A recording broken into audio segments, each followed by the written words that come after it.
Ladies and gentlemen, here, everywhere, online, around the world, outer space, I'm Franz.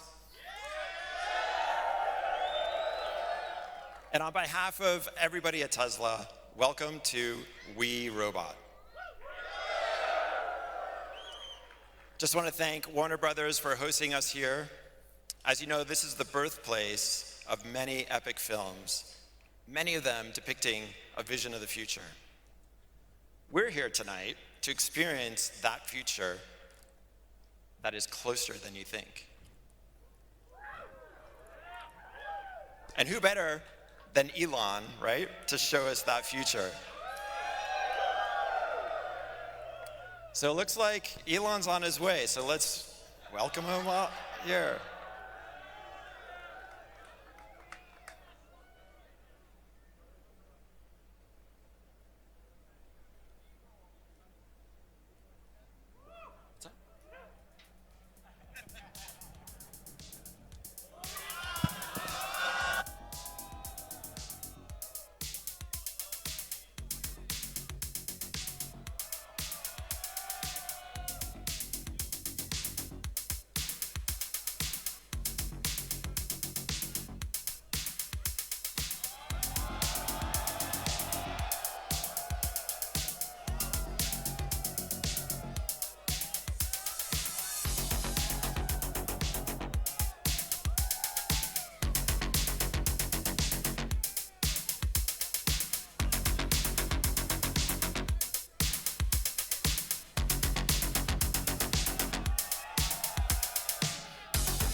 Welcome. Welcome to the We Robot Party. So we have quite a show for you tonight. I think you're gonna like it.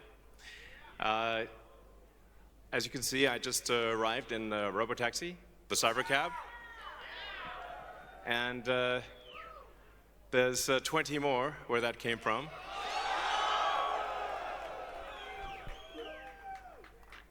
So they've been traveling. There's no people in them, as you can see. The car's just going by with no people.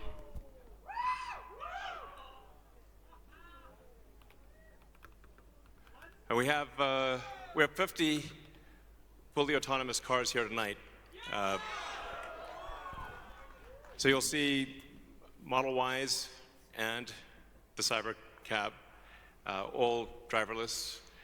You'll be able to take a ride in the Cybercab. There's no steering wheel or pedals. So I hope this goes well. We'll find out.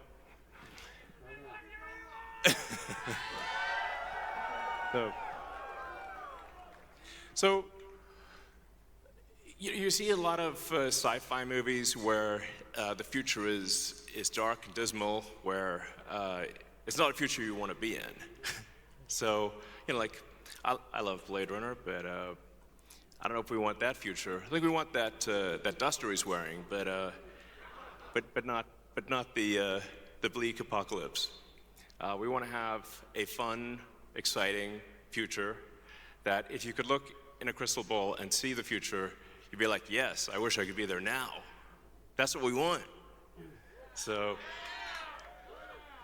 when we think about transport today, there's a lot of kind of pain that we take for granted that we think is normal.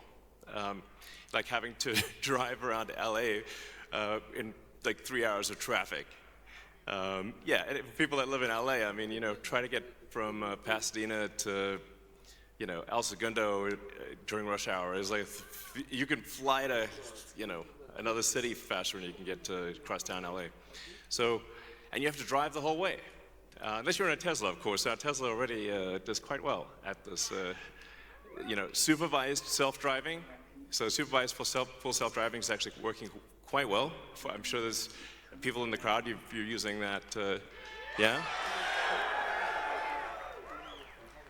So we'll move from supervised full self-driving to unsupervised full self-driving, where the car, you could fall asleep and wake up at your destination. So, but there's also a challenge for a lot of people that cars cost too much. I mean, when you factor in everything that goes into a car, and the car insurance, and the car payments, and the storage of the car, it's very expensive. So, and you say like, how many hours a week are cars used? Your average passenger car is only used about 10 hours a week out of 168 hours. So the vast majority of the time, cars are just doing nothing. But if they're autonomous, they could be used, 5 times more, maybe 10 times more. So you could actually, for the same car, would have 5 times as much value, maybe 10 times as much value. There's 168 hours in the week, and like I said, only 10 of them are used for driving. So, and then a bunch of those hours are looking for a parking spot, which is, can be pretty annoying at times. So we want, with autonomy, you get your time back. This is a very big deal. So it's not just it'll save lives, like a lot of lives, and prevent injuries. I think we'll see autonomous cars become 10 times safer than a human. I mean, if you think of times past where there used to be an elevator operator in every elevator, but once in a while they get tired and they accidentally shear somebody in half, So now we have automated elevators. You just get in an elevator and you press a button, and you don't even think about it, and it just takes you to the floor. And if you did see an elevator operator with a big relay switch, you'd be like, "That's weird." Now that's how cars will be. And it's not just the lives saved in injuries, but if you think about the cumulative time that people spend in a car and the time that they will get back, that they can now spend, well, I guess on their phones or watching a movie or doing work or whatever you want to do. You can think of the car in an autonomous world as being like just a little lounge. You're just sitting in a comfortable little lounge, and you can do whatever you want while you're in this comfortable little lounge. And when you get out, you will be at your destination. So, yeah, it's going to be awesome.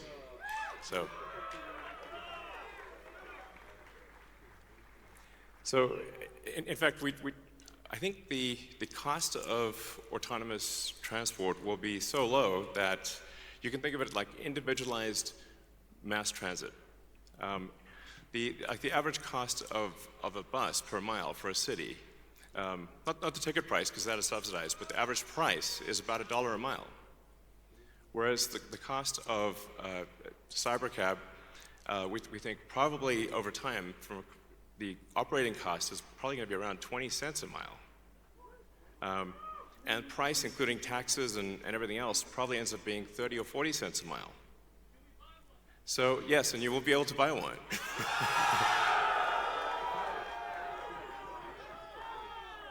Yes, exactly. And we expect the cost to be below $30,000.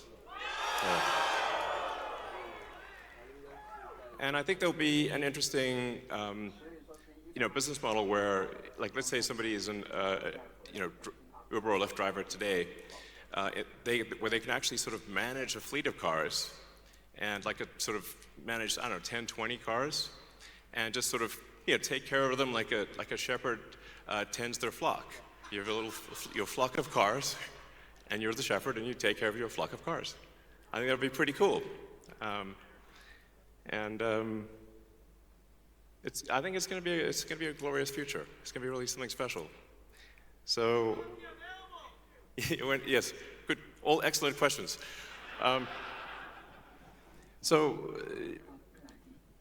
We do expect actually to start fully autonomous, unsupervised FSD in Texas and California next year. And that's with the Model 3 and Model Y. And then we expect to be in production with the Cybercab, which is really highly optimized for autonomous transport in probably, well, I tend to be a little optimistic with timeframes, but in 2026. So, yeah, before 2027. Let me put it that way. We'll make this vehicle in very high volume, but well before that, you will experience a robotic taxi via the Model 3 and Model Y program, and Model S and X too. But your 3 and Y will achieve unsupervised full self-driving with permission in wherever regulators essentially approve it in the U.S. and then to follow in outside the U.S. So, and the Cybertruck too, yes, of course. Sorry, I don't want to forget. Yes. All our cars, basically, all cars that we make. So, let's not get nuanced here. All right, next slide.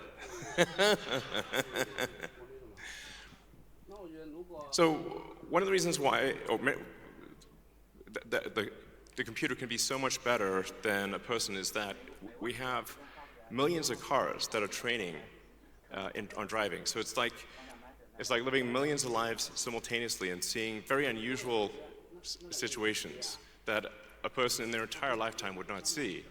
But hopefully, yeah, exactly. So with that amount of training data, it's obviously going to be much better than what a human could be, because you can't live a million lives. And it's also, it can see in all directions simultaneously, and it doesn't get tired or text or any of those things. So it will naturally be, like I said, 10, 20, 30 times safer than a human, just for all those reasons. And I want to emphasize that the solution that we have is AI and vision. So there's no expensive equipment needed. So the Model 3 and Model Y and S and X that we make today will be capable of full autonomy unsupervised. And that means that our cost of producing the vehicle is low. Now, we are going to actually overspec the computer for the Cybercab. So our AI5 computer will be somewhat overspec'd. And because I think there's actually also an opportunity, sort of like in Amazon Web Services, where if the car is driving for 50 hours a week, there's still over 100 hours left. And there's a potential there to have a massive amount of distributed inference compute, where if you've got, like, say, a fleet of 100 million vehicles and a kilowatt of efficient inference compute, you have 100 gigawatts of compute, which is really quite substantial. If it's there, you might as well use it. So, yeah, so that I think will make sense. So, all right. So our autonomous future is here. As I said, we've got 50 Teslas driving autonomously. We're trying to give you a sense of what cities will be like in the future. And when you get in, you'll see, like, it's really quite a wild experience to just be in a car with no steering wheel, no pedals, no controls, and it feels great. And we've, we have enough vehicles here so everyone should be able to try it out and experience the set that we've built here. It's a very big set, so it's like really, we've used sort of, I don't know, 20, 30 acres or something like that. It's really big. So it goes on, the ride's long. And we set it up to feel like a ride, like a park ride. So it'll be cool, and you'll get to experience it tonight.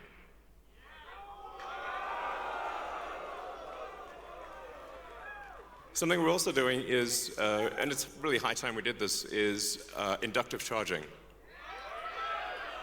So the Robotaixi has no plug. It just goes over the inductive charger and charges. So yeah, it's kind of how it should be. Thanks, guys. I love you too. So one of the things that is really interesting is how will this affect the cities that we live in? And when you drive around a city, or when the car drives you around a city, you'll see there's a lot of parking lots. There's parking lots everywhere, parking garages. So what would happen if you have an autonomous world is that you can now turn parking lots into parks. And so we're taking the ing lot out of parking lot. Welcome. So there's a lot of opportunity to create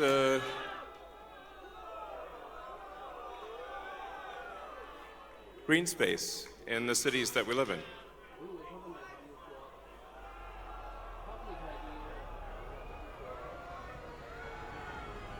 So that would be quite fantastic. Oh, and also, what happens if you need a vehicle that is bigger than a Model Y?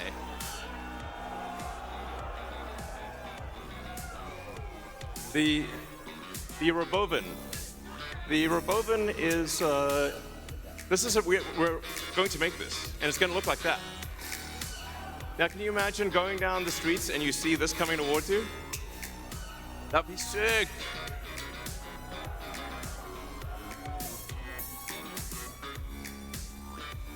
So this can carry up to 20 people, and it can also transport goods.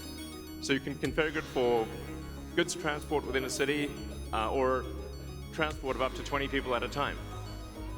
So this is gonna, the Robovan is what's gonna solve for high density. So if you want to take a sports team somewhere, or you're looking to really get the cost of travel down to, I don't know, 5-10 cents a mile, then you can use the Robovan. Some people call it the Robovan, but so yeah. One of the things that we want to do, and we've seen this with the Cybertruck, is we want to change the look of the roads. The future should look like the future.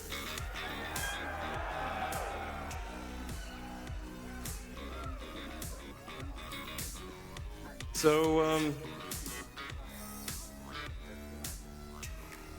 speaking of robots,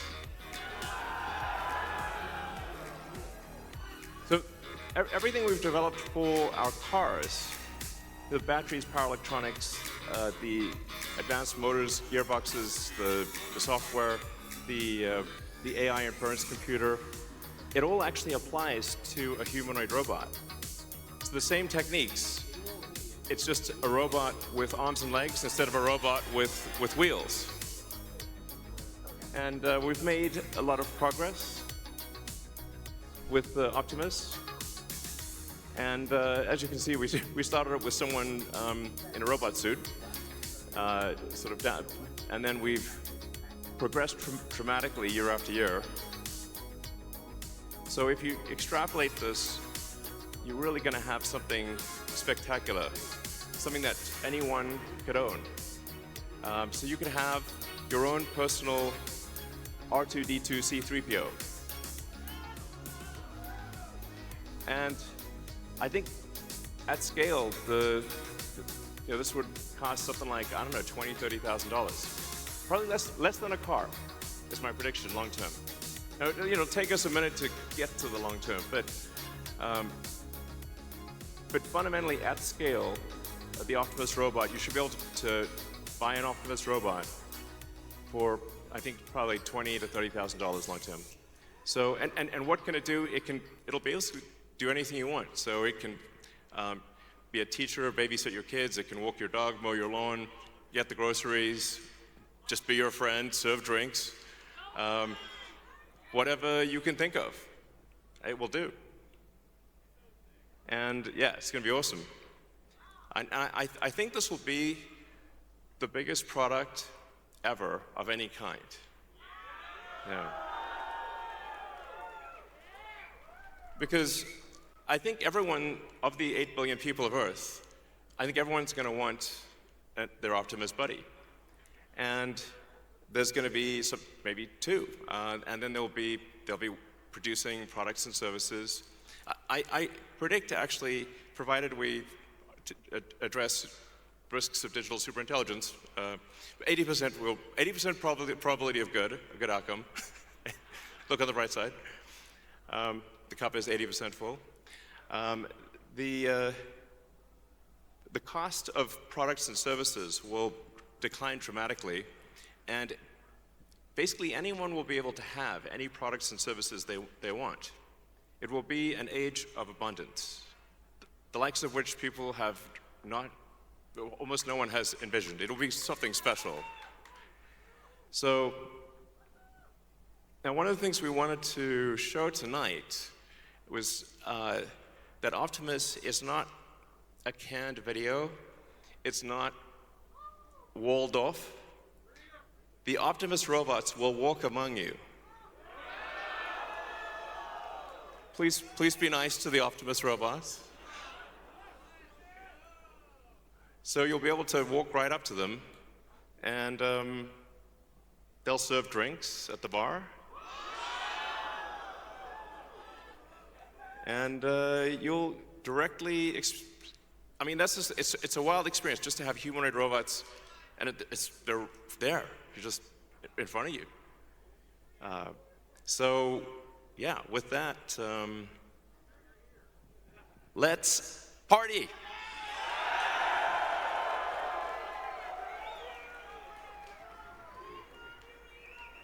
I love you guys too. If you look at that gazebo over there, let's get the party started.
you.